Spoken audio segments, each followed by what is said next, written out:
sacerdote del Dios Altísimo, que salió a recibir a Abraham, que volvía de la derrota de los reyes, y le bendijo, a quien asimismo dio Abraham los diezmos de todo, cuyo nombre significa primeramente Rey de Justicia, y también Rey de Salem, esto es, Rey de paz, sin padre, sin madre, sin genealogía, que ni tiene principio de días ni fin de vida, sino hecho semejante al Hijo de Dios, permanece sacerdote para siempre. Considerad, pues, cuán grande era éste, a quien aún Abraham, el patriarca, dio diezmos del botín. Ciertamente, los que de entre los hijos de Leví reciben el sacerdocio, tienen mandamiento de tomar del pueblo los diezmos según la ley, es decir, de sus hermanos, aunque éstos también hayan salido de los lomos de Abraham.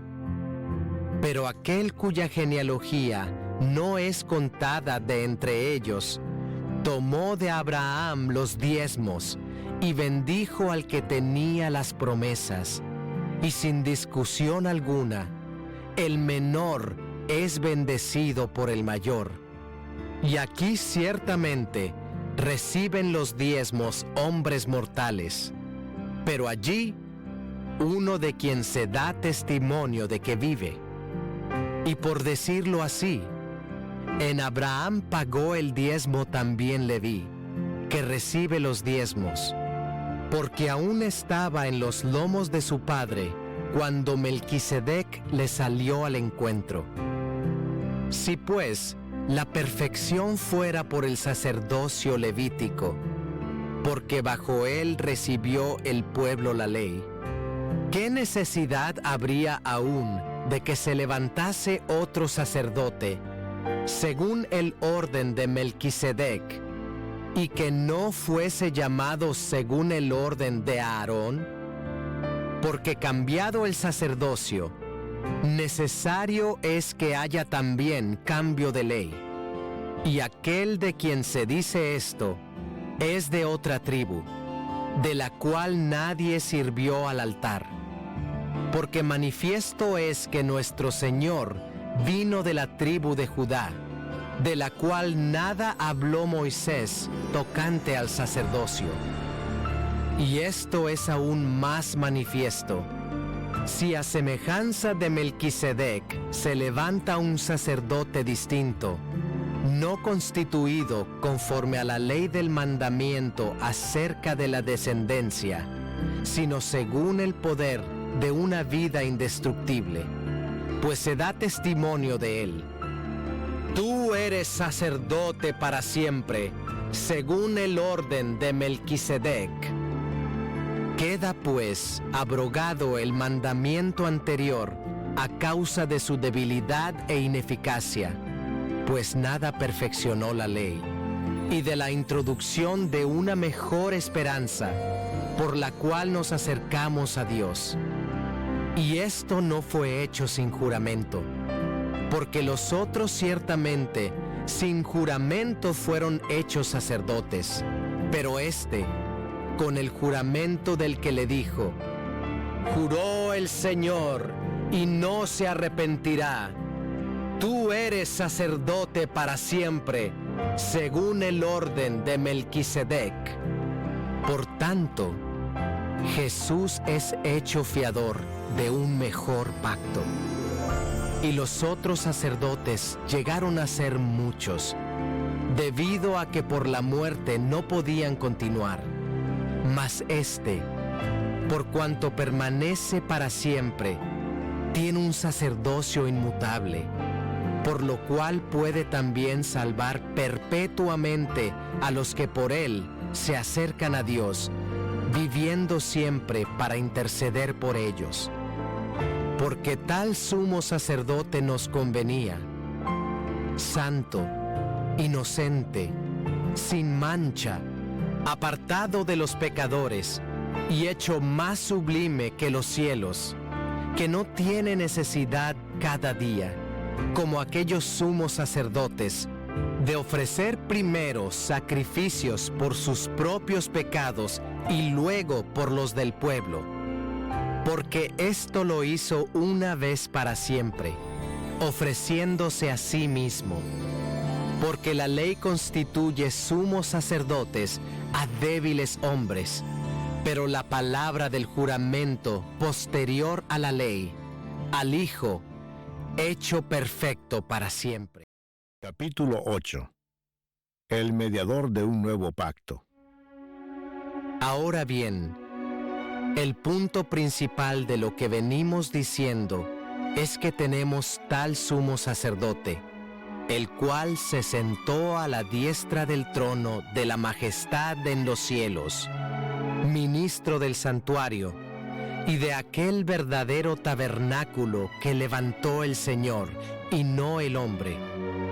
Porque todo sumo sacerdote está constituido para presentar ofrendas y sacrificios, por lo cual es necesario que también éste tenga algo que ofrecer. Así que, si estuviese sobre la tierra, ni siquiera sería sacerdote, habiendo aún sacerdotes que presentan las ofrendas según la ley, los cuales sirven a lo que es figura y sombra de las cosas celestiales, como se le advirtió a Moisés cuando iba a erigir el tabernáculo, diciéndole: Mira, haz todas las cosas conforme el modelo que se te ha mostrado en el monte. Pero ahora tanto mejor ministerio es el suyo, cuanto es mediador de un mejor pacto, establecido sobre mejores promesas.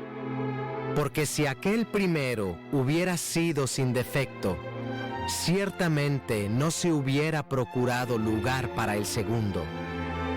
Porque reprendiéndolos dice: He aquí vienen días, dice el Señor, en que estableceré con la casa de Israel y la casa de Judá un nuevo pacto, no como el pacto que hice con sus padres, el día que los tomé de la mano para sacarlos de la tierra de Egipto, porque ellos no permanecieron en mi pacto, y yo me desentendí de ellos, dice el Señor.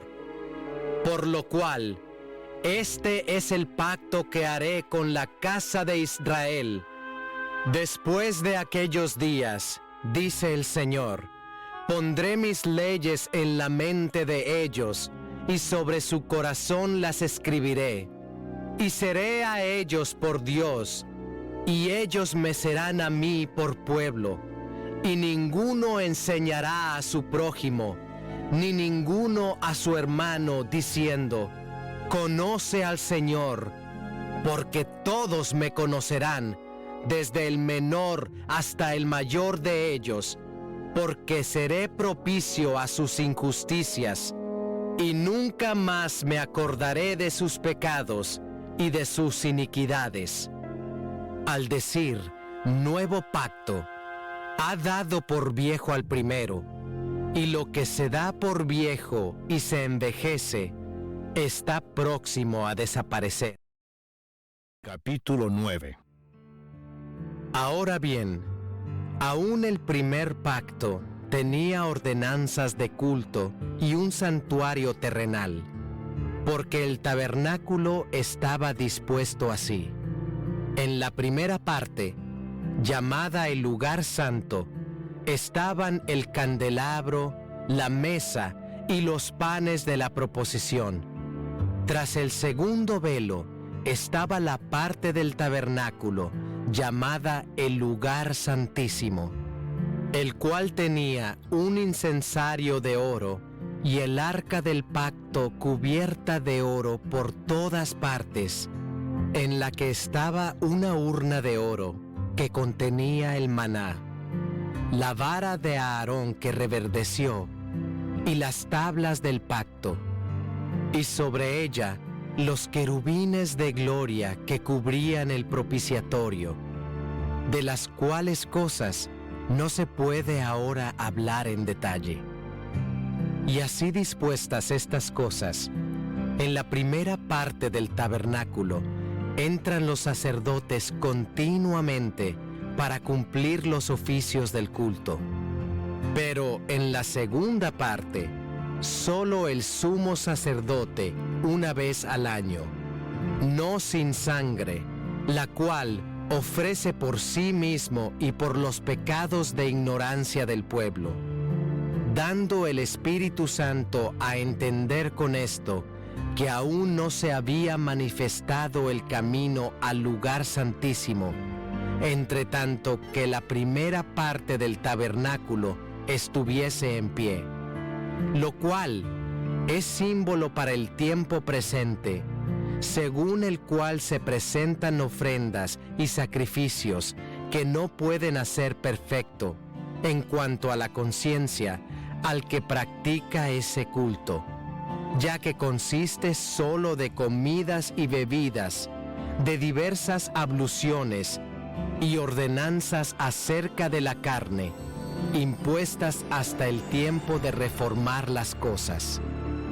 Pero estando ya presente Cristo, sumo sacerdote de los bienes venideros, por el más amplio y más perfecto tabernáculo, no hecho de manos, es decir, no de esta creación, y no por sangre de machos cabríos ni de becerros, sino por su propia sangre, entró una vez para siempre en el lugar santísimo, habiendo obtenido eterna redención.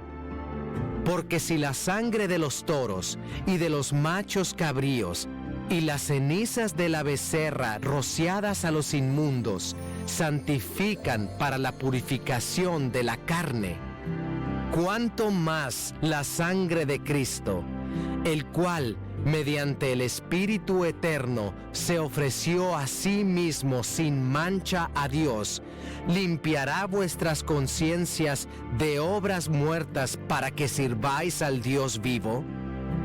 Así que, por eso es mediador de un nuevo pacto, para que interviniendo muerte para la remisión de las transgresiones que había bajo el primer pacto, los llamados reciban la promesa de la herencia eterna.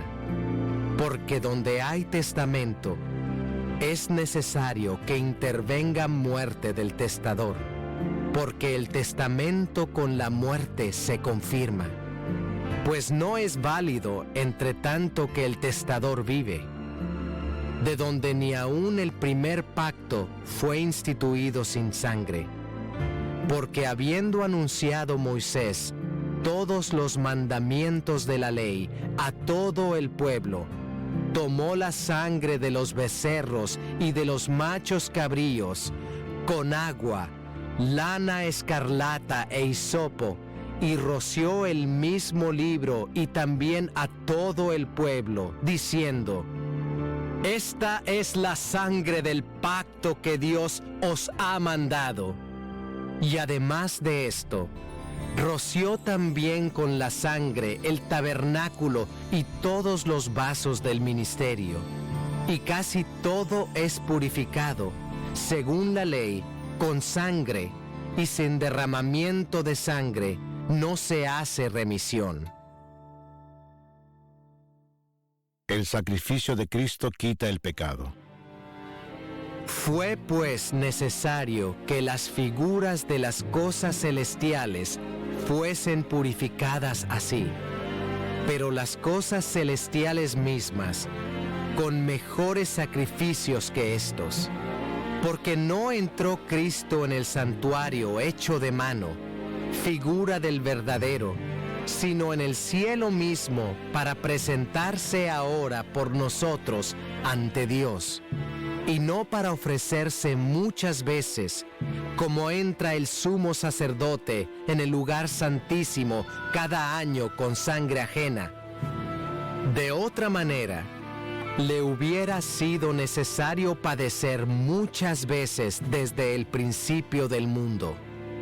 Pero ahora, en la consumación de los siglos, se presentó una vez para siempre por el sacrificio de sí mismo para quitar de en medio el pecado. Y de la manera que está establecido para los hombres que mueran una sola vez, y después de esto el juicio, así también Cristo fue ofrecido una sola vez para llevar los pecados de muchos, y aparecerá por segunda vez sin relación con el pecado para salvar a los que le esperan. Bueno, ¿cómo les parece esos tres capítulos? Bonitos, ¿no?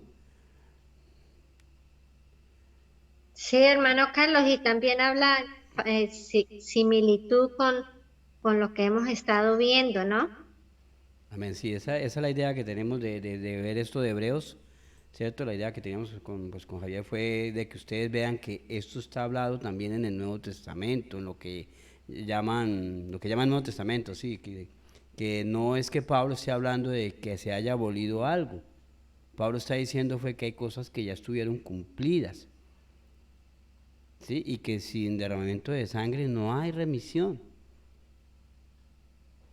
Sí, entonces muchos creen que solamente es, hoy estaba mirando unos niños, estaba mirando Señal Colombia, un programa que estaban dando ahí, y yo miraba a unos niños de Ciudad Bolívar que ellos decían, es que todos morimos y vamos al cielo. ¿Sí? Entonces yo veo cómo la gente cree que es así nomás. ¿Sí? Entonces, este capítulo me gustan mucho inclusive todo el libro de Hebreos, ¿sí? Porque vea que Pablo a quién le está hablando, a Hebreos, por eso se llama el libro a los Hebreos, la carta a los Hebreos. Él está hablando a Hebreos, a gente que ya conoce el pacto, ¿sí? Cuando él está hablando de un nuevo pacto, o aquí en esta traducción hablan de un nuevo pacto, del viejo pacto, no está hablando de la Torá. Mire que él no está hablando de la Torá, porque el pacto que se hizo allá se dio, entre el pacto estaba la Torá y la forma en cómo fue establecido el pacto. En este nuevo también sigue la Torá y la forma en la que fue establecido el pacto. O sea que entre lo que llaman viejo y lo que llaman nuevo, lo que cambió fue la forma de establecer el pacto. Antes fue escrito en piedra, ahora está escrito en la mente y los corazones de los hombres, como está diciendo Pablo acá. Pero no quiere decir que fue abolida la Torá. La Torá forma parte del pacto. ¿Sí me estoy haciendo entender? La Torá forma parte del pacto, de cualquiera de los dos, como quieran llamarlos, nuevo, antiguo. Lo que cambió fue la forma en la que se está estableciendo el pacto. ¿Sí me estoy haciendo entender?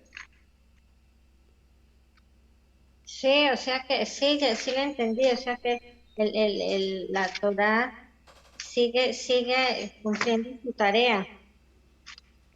Sí, amén. Por eso el Señor insistía en guardar los mandamientos. ¿Sí? Entonces, ¿qué fue la forma? ¿Qué fue lo que cambió? Y eso es lo que debe quedar claro en nuestras mentes y en nuestros corazones, la forma en que se estableció el pacto. ¿Sí? Por eso en este nuevo, como la forma es diferente, ¿cierto? La forma fue ahora con el testador, que es el Señor. Ahora por eso nosotros tenemos que estar bajo su nombre, bajo su firma, como lo hemos dicho muchas veces, ¿sí? Entonces yo quiero detenerme un momentico de qué es eso de Melquisedec. Eso que voy a explicarles aquí ya lo vimos en algún momento, ¿cierto? Lo vimos en algún momento en uno de nuestros estudios que se llamaba, se me fue el nombre del estudio. Bueno, eso ya lo vimos, creo que era como el tercer estudio, que dice que ya... ¿Quién era? Ya les digo cómo se llamaba. Este estudio se llama El llamado de Israel. ¿Sí? Entonces, aquí es donde estamos en Génesis 14, no sé quién me lo regala. Génesis 14, del 17 al 20. Génesis 14, del 17 al 20. ¿Del 27 a qué? Del 17 al 20. Génesis 14, del 17 al 20. Se dice así. Cuando volvía de la derrota de Kedorlaomer y de los reyes que con él estaban, salió el rey de Sodoma a recibirlo al valle de Sabe, que es el valle del rey. Entonces Melquisedec, rey de Salem y sacerdote del Dios Altísimo, sacó pan y vino y le bendijo diciendo: Bendito sea Abraham, del Dios Altísimo, creador de los cielos y de la tierra. Y bendito sea el Dios Altísimo, que entregó tus enemigos en tu mano y le dio a Abraham los diezmos de todo. Amén. Entonces, ese Salem del que estamos hablando acá es el mismo Jerusalén más adelante, ¿cierto? Es el mismo Jerusalén. Entonces, mire, quiero que le pongan atención a esto. Vamos a ver qué diferencia hay entre ese sacerdocio de Melquisedec y ese sacerdocio de Aarón. Porque el Señor no era descendiente según Aarón en el sacerdocio, sino según Melquisedec. Ustedes recuerdan que yo les había dicho que Melquisedec posiblemente era descendencia directa de Adán, ¿cierto? De todos los hijos de Adán. Entonces, como Adán fue constituido, que antes de la caída, ¿el qué fue constituido Adán? ¿Qué se le dio a Adán? ¿Qué se le dio? ¿Qué se le dio a Adán? Sí, antes de que él cayera, ¿de qué fue lo que el Señor le dio a Adán y que él le cedió a Satanás?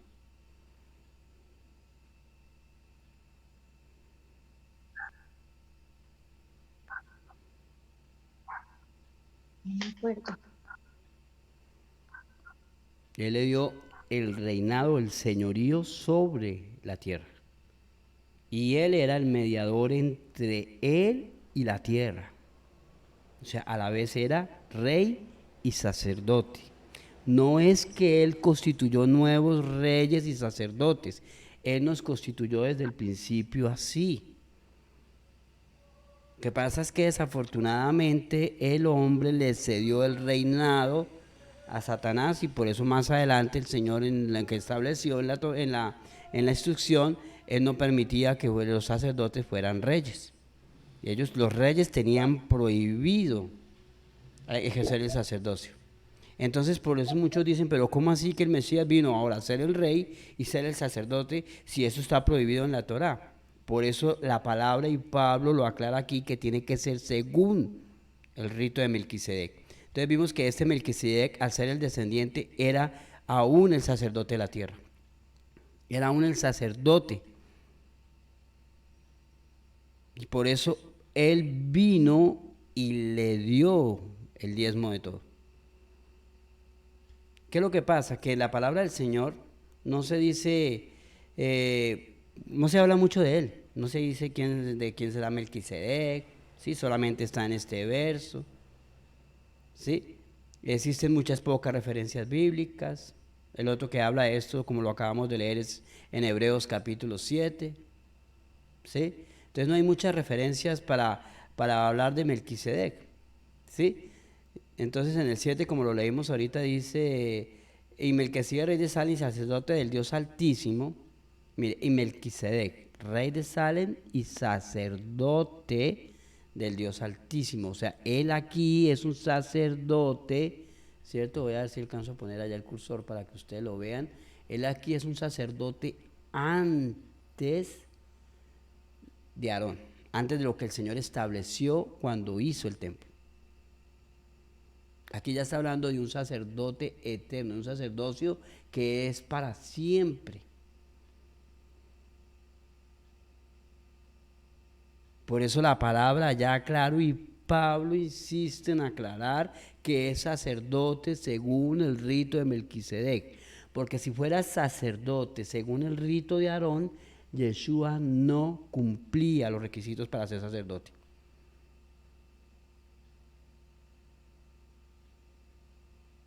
Acuérdese que él no era descendiente de Leví, es más, ni siquiera era descendiente de Aarón. Entonces por eso se aclara y usted tiene que tener en cuenta cuál es la diferencia entre esos sacerdocios. Este sacerdocio que está acá, yo me atrevería, pues de pronto ahorita escucharemos la opinión de Javier, yo me atrevería a decir que este sacerdote es el que es mediador entre Dios y la humanidad. Los otros sacerdotes eran los que eran mediador entre los sacrificios de los hombres por sus pecados y el Señor.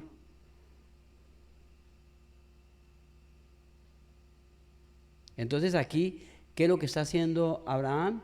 Ofreciéndole a él como sacerdote el diezmo de todo. Entonces no fue que de pronto Abraham es que Melquisedec le caía bien, entonces le dio, no. Aquí la palabra está diciendo que él era sacerdote, era el rey de Salem, pero a la vez era sacerdote del Señor Altísimo, del Adonai. Entonces, ¿qué pasa? Que ahí es llamado rey de justicia, pero también se le llama rey de Salem, rey de paz, como dicen en Hebreos 7:2. Por lo tanto, este nombre, rey de justicia, es un tipo de Mesías y su reino. Mientras que el término este que está acá, rey de paz, es un tipo de Mesías como gran conciliador entre Dios y el hombre. Vamos a leer Isaías 9:6, si me hace favor, hermana Milena. Isaías 9:6.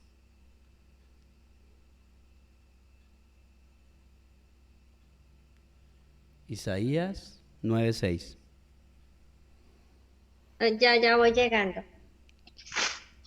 Isaías 9:6.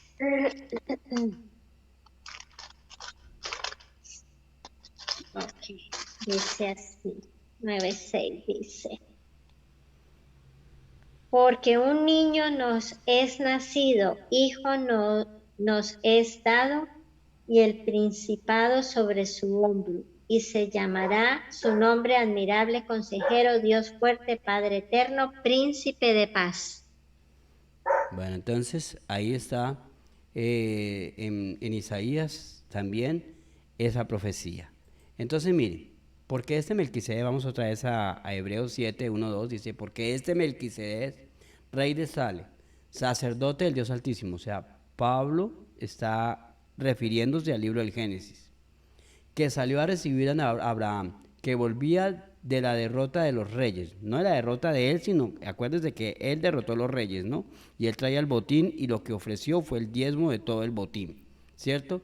Y le bendijo a quien asimismo dio a Abraham los diezmos de todo, cuyo nombre significa primeramente rey de justicia y también rey de Salem, esto es, rey de paz. Mire, rey de Salem, esto es, rey de paz. Para explicar el orden de Melquisedec y por qué lo llaman sacerdote para siempre, la Biblia en el libro de los Hebreos dice lo siguiente: no hay registro de su padre, ni de su madre, ni de ninguno de sus antepasados. No hay principio ni fin de su vida, a semejanza del Hijo de Dios, que siendo sacerdote, sigue siendo sacerdote para siempre. Eso está en Hebreos 7:3. Entonces, por este motivo, él es como un tipo de Elohim y su sacerdocio desde la eternidad hasta la eternidad. O sea, este no es un sacerdocio perpetuo, es un sacerdocio eterno. No sé si ustedes tienen claridad entre lo que es perpetuo y lo que es eterno. Perpetuo es algo que es duradero y eterno que no tiene fin. ¿Qué más? ¿Qué dice otra cosa? ¿O todos están de acuerdo que es eso? ¿Sí? ¿Aló? Sí, también pienso lo mismo. Exacto, perpetuo es que está establecido acá en la tierra desde el principio hasta el fin. Y eterno es que ha estado inclusive antes y estará después. Sí, entonces aquí hay, por ejemplo, hay mandamientos que son perpetuos, fueron establecidos y el Señor dijo, lo harás a partir de ahora de generación en generación. Eso es un mandamiento perpetuo. pero eterno es que ya ha estado siempre. Entonces, este sacerdote no es un sacerdote perpetuo, es un sacerdote eterno. ¿Sí lo estamos viendo? O sea, que si lo podemos decir que esos sacerdotes que el Señor había establecido según el rito de Aarón eran perpetuos hasta que vino el Señor y se tomó el sumo sacerdocio. Y Él sigue siendo sacerdote ahora eterno. Por eso Pablo aclara que es según el rito de Melquisedec. Por eso lo deja claro ahí en Hebreos que no es según el rito de Aarón. Porque vuelvo y le repito, si fuera por el rito de Aarón, el Señor, el Mesías, no cumplía para ser sacerdote. Por eso Pablo lo aclara y lo reaclara y lo recontraaclara en estos 3 capítulos. ¿Sí? Entonces los sacerdotes que reciben los diezmos son hombres que mueren. Así que el Melquisedec es superior a ellos porque se nos dice que sigue viviendo. Eso está en Hebreos capítulo 7, verso 8. Entonces, esos diezmos, miren, los sacerdotes que reciben los diezmos son hombres que mueren. Así que Melquisedec es superior a ellos porque se nos dice que sigue viviendo. En conclusión, la Biblia referirse al orden de Melquisedec está hablando de un sacerdocio para siempre, o sea, eterno, como el del Señor Yeshua. Vamos al Salmo 110:4. Salmo 110:4.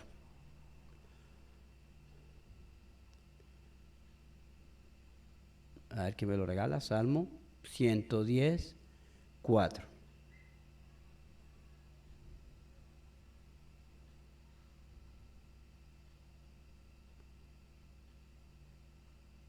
¿Sí?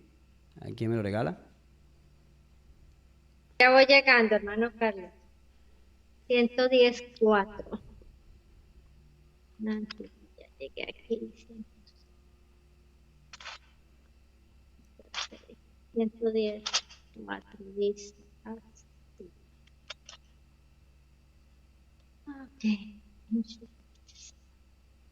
Dice, juró Jehová y no se arrepentirá. Tú eres sacerdote para siempre, según el orden de Melquisedec. Juró Jehová y no se arrepentirá. Tú eres sacerdote para siempre, según el orden de Melquisedec. Amén. Entonces, su oficio como rey y sacerdote. Entonces, Melquisedec, rey Salem, sacerdote del Dios Altísimo, sacó pan y vino. Entonces, ahí eso lo dice Génesis 14:18 y Hebreos 7:1. La bendición al patriarca Abraham y le bendijo diciendo: bendito sea Abraham del Dios Altísimo, creador del cielo y de la tierra. Entonces su bendición a Dios y bendito sea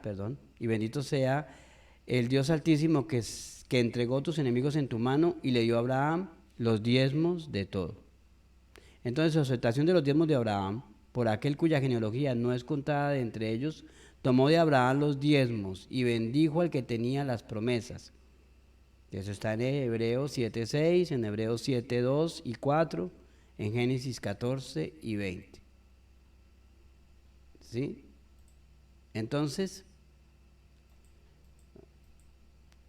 la relación que tiene Yeshua, juró Yahweh y no se arrepentirá. Tú eres sacerdote para siempre, según el orden de Melquisedec. Entonces eso está en Hebreos 7, del 5 al 6, en el verso 10, y en Hebreos 7, 17. ¿Sí?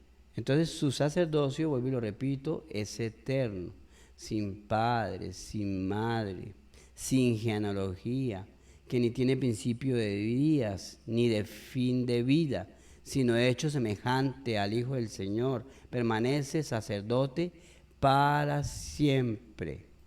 Su superioridad a Abraham, y sin discusión alguna, el menor es bendecido por el mayor. ¿Sí? Entonces mire que acá en Gálatas 6:6 dice que y al que se le enseña la palabra, que comparta toda cosa buena con el que la enseña. Sem era el maestro de Abraham, por eso fue a festejar su victoria y Abraham lo honró con sus diezmos. En el libro de Jacer, que ya los han escuchado mencionar ustedes, que ya como les digo son libros considerados apócrifos, dice esto, vea.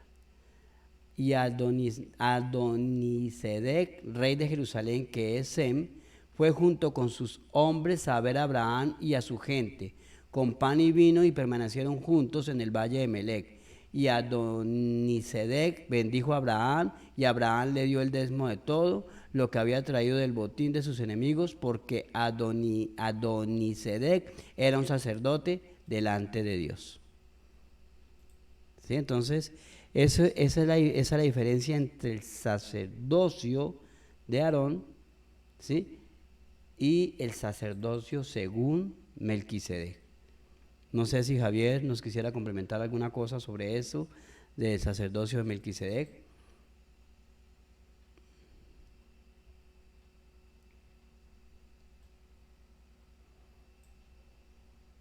¿Sí? ¿Javier está por ahí?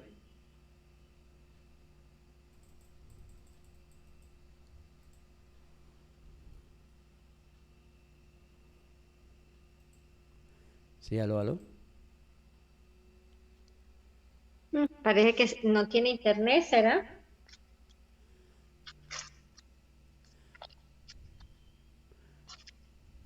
Bueno, entonces no sé si ustedes tienen alguna pregunta, ¿les quedó claro? Sí, porque quería pues como que me entendiéramos esta primera parte, ¿cierto? De que que el Señor es el sacerdote según el rito de Melquisedec, y cuál diferencia había entre los dos sacerdocios. ¿Sí, Sandra, iba a hacer alguna pregunta? O sea, Melquisede es como una especie de ángel, como dice que Elohim es como una especie de ángel. No, Elohim es todo lo que desciende de Dios o que viene de Dios, Los ángeles vienen de Dios. por eso, pero no es un ángel. Mm, Él era un hombre. Recuerda que los hombres no son ángeles, ¿no? ¿Sí? Por eso fue que los ángeles que tuvieron relaciones con las hijas de los hombres fueron echados fuera, ¿no? Ujú. A ver, que algo que yo le quería preguntar, que usted lo mencionó 2 veces y se me fue. Dice, si fuera por el rito de Abraham, el Señor no le entendí esa última Si parte. fuera por el sacerdocio de Aarón, no de Abraham, de Aarón. Sí. Que acuérdese que el sacerdocio de Aarón fue el establecido allá en el desierto, donde ya vimos todo esto que hemos visto en Levíticos, en Éxodo, que era lo que ellos hacían, cómo se hacían las ofrendas, cómo se hacía todo eso. ¿Sí? Mm, Entonces aquí estamos viendo que él es sumo sacerdote según el rito de Melquisedec, pero con todas las otras funciones que tenían esos sacerdotes en el rito de Aarón. Por eso él se entregó, por eso fue el sacrificio de una vez para siempre, ¿sí? Él no abolió el sacrificio, él se entregó como sacrificio. Entonces, si él abolió los sacrificios, quiere decir que su sacrificio no vale para nada. Lo que pasa es que se entregó. Él no acabó el templo, inclusive Pablo lo está diciendo acá.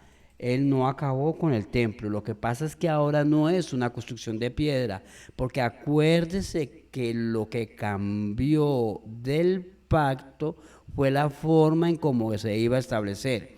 Y como ahora todo es espiritual, entonces el templo ahora está en nosotros.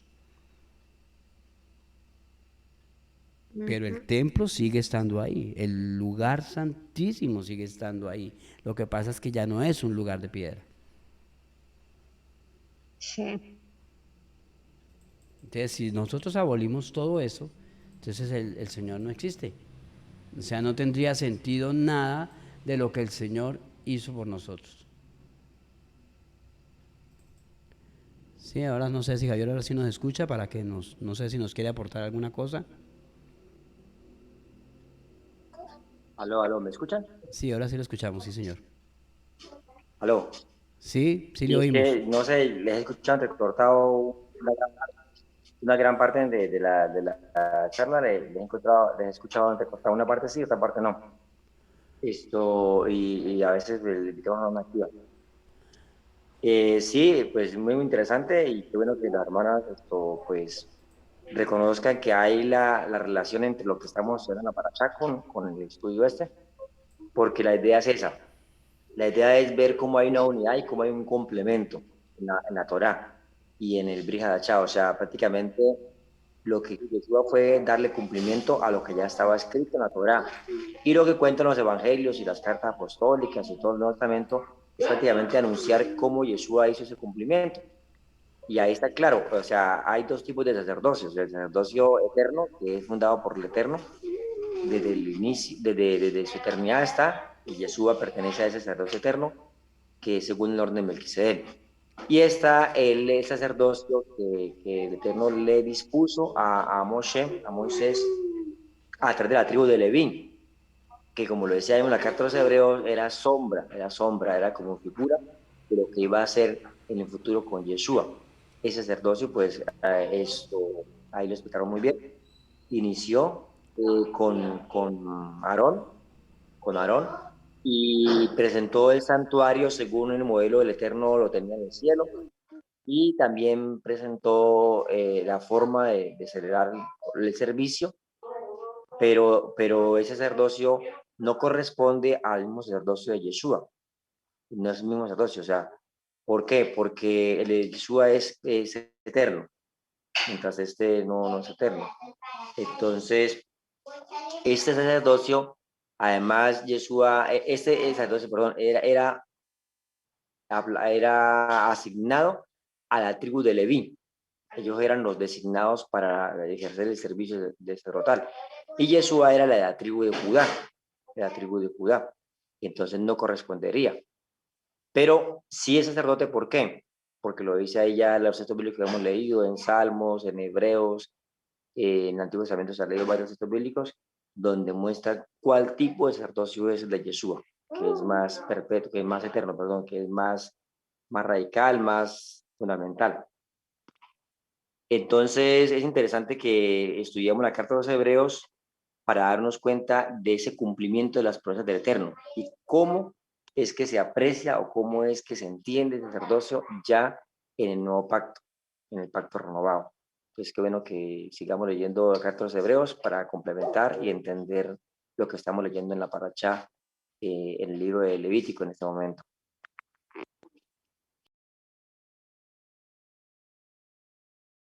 Bueno, sí, Tengo una pregunta, ¿no? sí, No señora. sé qué tan tonta suene, no sé cómo suene, puede ser medio así como, bueno, pero tengo una pregunta. ¿Siempre, siempre tenían que sacrificar animales? ¿Siempre, siempre, siempre? No, acuérdese que sus animales se empezaron a sacrificar después de que se establecieron allá en el desierto. Sí, los animales se sacrificaban era por cuando se hacía un altar al Señor, solo por adoración. Acuérdese cuando se me fue el nombre, se me fue el nombre este que llevó el hijo, Abraham llevó a su hijo, ¿sí? ¿Qué fue lo que encontraron para ofrecer el sacrificio? ¿Se acuerda que por qué no lo sacrificó al final? ¿Qué fue lo que el Señor les dio? Un cordero para el sacrificio, ¿sí? Entonces se ofrecía un cordero para sacrificar, para adorar al Señor, pero luego ya el Señor estableció otros más para expiación de los pecados.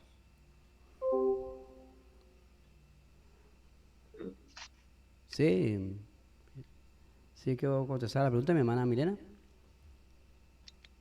Vuelvo a lo último que dijo de la expiación de los pecados.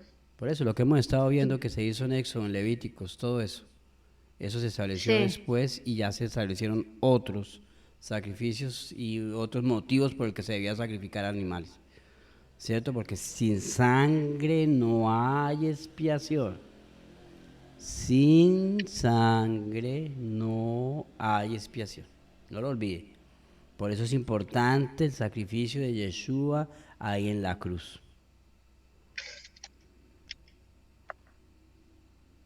¿Y expiación no es lo mismo que remisión? Eso lo hemos explicado todos estos días, mi hermana, la remisión, la expiación. Recuerde que eso lo hemos enseñado, que es redimir, que es expiar. ¿Cierto? Redimir es cambiar, expiar es como tapar. Esas cosas ustedes ya las tienen que tener claras porque eso es lo que lo va ayudando a usted a entender qué es lo que estamos haciendo, cuál es nuestra tarea, por qué nuestra vida necesita ser transformada.